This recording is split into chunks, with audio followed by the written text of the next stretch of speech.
Cameron, can I get a water? He actually brought it to me. Anyways.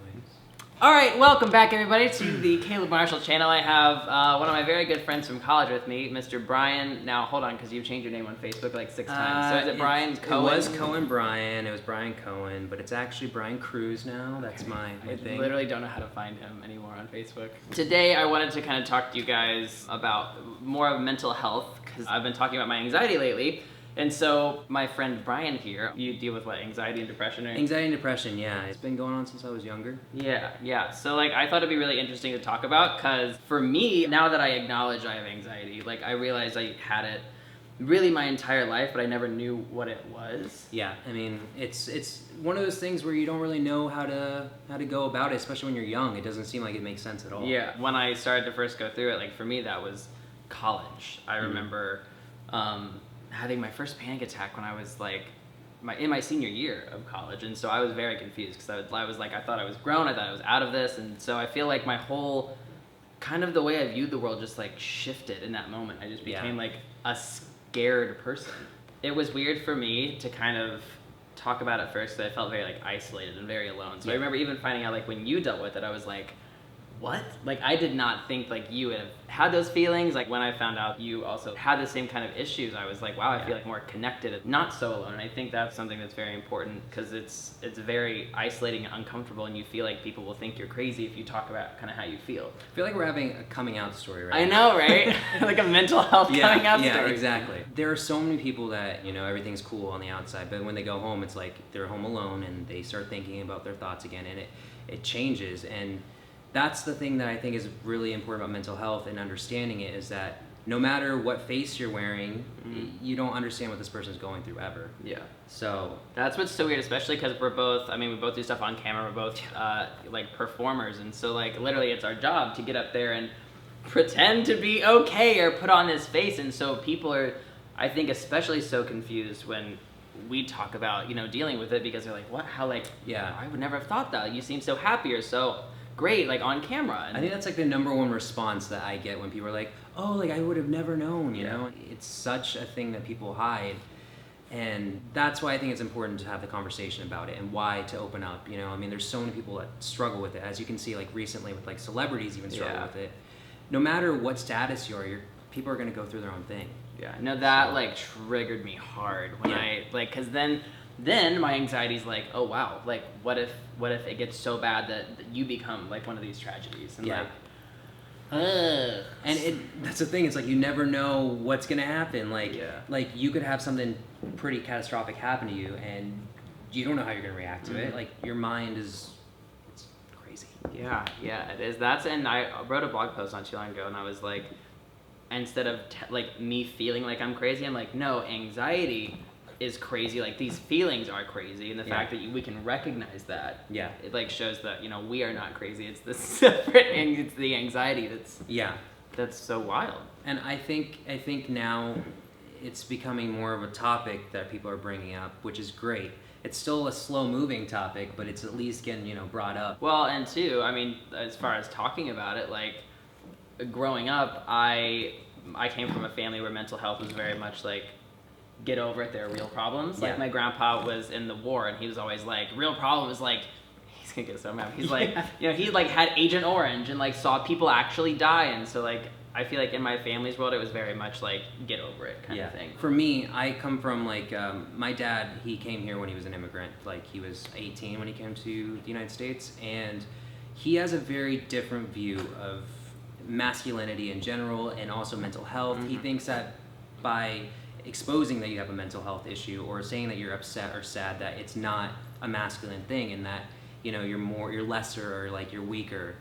And that was the hardest thing. He still is like troubled about talking about it. My mom was 100% all behind me no matter what, because she just wants me to be healthy. And so it's still an ongoing thing with my dad, and I don't know if he'll ever understand it, but as long as we're having the conversation, that's all that matters to me. And that he knows, like, hey, going through something, need you to tune out for a second. I remember when I first started having anxiety, and I was like around my family, like I was just like, I remember I was like at P.F. Chang's, and I was just like freaking out. My whole family's around me like laughing and stuff, and I'm just like, I am not okay, I'm freaking out. And everyone was just like, what is wrong with you? Like, chill out, like you're fine. Like, everyone's always like, you're fine, and like I know I'm fine, but like I'm not fine. Yeah, you I know, think it feels so real. And that's the number one thing I think a lot of people that struggle with mental health hate. Like you're fine, you're fine, you're fine, and you try to tell yourself that to make it better, but I don't know. It's okay to admit that you're not doing so hot. Like you have something going on. You know, it's okay to say that. I feel like your dad and mom situation, I'm like flip flopped because Yeah. my dad like had lots of anxiety, so he was really good at talking me through it. And it's interesting having like a parent who's gone through it because it's kind of like they're like a little map, you know. Yeah. And they're like, I've been through this, you'll get through this. To whereas like my mom is just like kind of the opposite, and she just like gets through things, and she's like Laughs it off. She's great. yeah, she's a whole different thing. So it's like, it's knowing who to talk to and who's going to make you feel worse and who's going to make you feel better. Because Yeah. there are certain people that just make me feel so much worse. Yeah. And the thing that I would have been, like, I would have liked to known a little younger, even though it was out there, I think that's important to know that if you can't talk to anyone about it, if you feel like it's something that nobody's going to understand, I mean, there's also other places that you can be anonymous and call and, like, you know what I mean? Yeah. And I think that's always a great resource to have. I think for me too, like just talking about it, like that's what I was kind of scared to do because I thought if I talked about it, it meant that like I actually had a problem or it was Yeah. real. Yeah. But the more I like just got it out there and like heard myself talk about it, I feel like the better I felt. Yeah, it's like a big weight being lifted off of you. Like, you know, you've got this big secret, you know? Yeah. Like I said, it's our coming out. Yeah, it really does. It's like a whole other thing. So how long do you think that you've been, I guess, what do you say that you've been dealing with this? I mean, I've always been the type of kid that always freaked out about every little thing. But also, I think my mom made me a little bit of a hypochondriac, let's be honest. Same. But I mean, honestly, every test would freak me out. Everything about the world would freak me out, and I was becoming scared of like normal everyday things, like driving to school every day. Like, what if I get in a wreck? Like, what if this seems a little off? You know. So it really was present, but it didn't really hit me till college because you know you're on your own now and you're becoming an adult. So that's always a very vulnerable time in someone's life, and it definitely found me there. So wait, was it like as soon as you got to college, or was it later? So I think depression hit me first before I realized I had anxiety more in college because I remember I was always having those days where I'm like, I don't want to be around anyone. I just want to lock myself in a room. I just crawl up into a little ball and just be like, peace out. Yeah. It wasn't something that was so easy for me to be like, oh, shake it off. Once again, my mom ruined me. I tell my mom that. So I'm in therapy now, and so my therapist is like, I feel like a lot of this is rooted back to your mom. That's the same thing I got. And so I always call her and I'm like, you did this to me. Gay boys and their mother. That's a whole other video. I felt like I was fine in college. Like Yeah.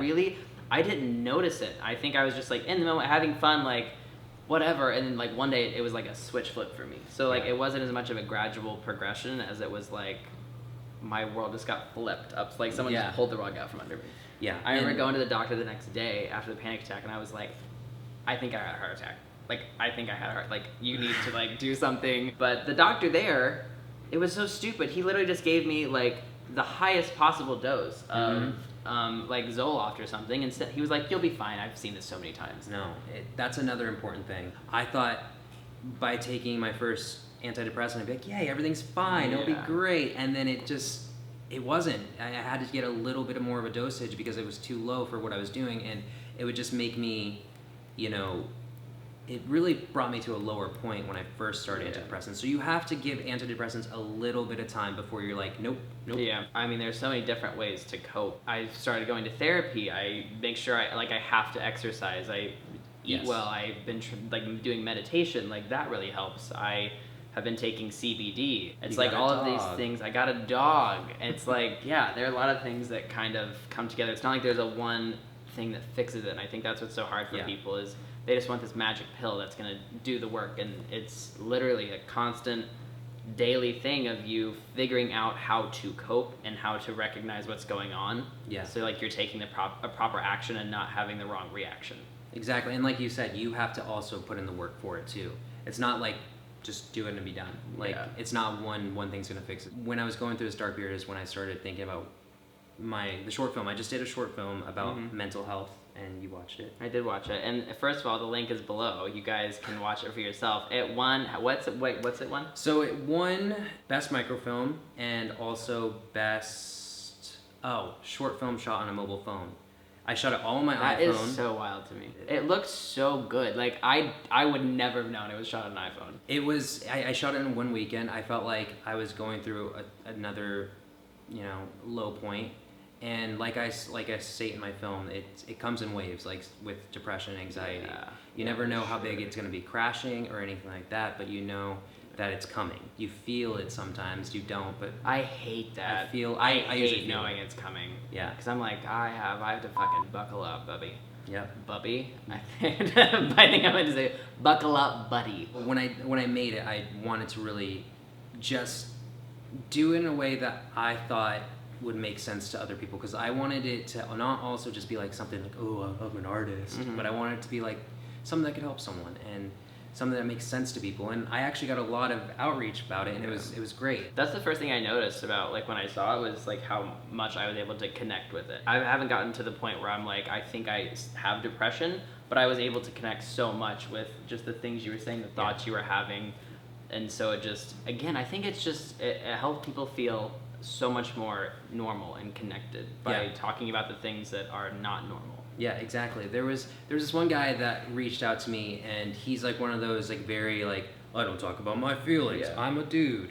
And he reached out to me, and he actually said, I can't really describe how I feel about this film, but like it meant a lot. Like he couldn't put to words how much he related to it, and that was probably like the best thing ever, just to hear that. I mean, when you make something, you're just like, hopefully someone understands it and reacts to it and feels it and vibes with it. Yeah, is that being shown anywhere else? Is that? So right now it had sitting at 4 official selections. One's going to be playing in Vancouver for international, so that was pretty cool. What? And then it's going to be showing at Santa Barbara at a film fest next month. So it's pretty exciting. It's like crazy. College degree came in handy. Finally, right? We were both telecom majors, so we both like did production. That's how we met in college, and so Yeah, but we were friends since like freshman year, back when he was straight. So. and we worked at Hollister together. Which was Yeah, great. we did. Yeah. Yeah, I didn't work there long. He lasted like a week. So thank you guys for watching this. I feel like the biggest takeaway is if you are having like weird thoughts or feelings, just like talking to people about it, because I think it's a lot of people like share those thoughts that don't say anything. So I think the more we talk about it, the more we're like, oh wow, like everyone kind of feels this way, and it's and it's you're not really so alone. surprising. You never really know, who is dealing with what you're dealing with. It's like, it's the more you talk about it, the more people can be like, oh yeah, I had something that I went through like that, and I think that's always great to know that you're not alone. Yeah, and that you can always talk to people who have been through it longer than you, and to know like that you're gonna get through it and that it's gonna be okay. Thank you guys so much for watching this video. Make sure that you follow Mr. Brian on Instagram, and he also does art, so I'll link his art Instagram as well. Make sure that you like this video, subscribe to this channel, and turn on those post notifications, the little bell that tells you whenever I post a new video, so that you can watch videos like these. Or don't. Okay. Thank you. Bye.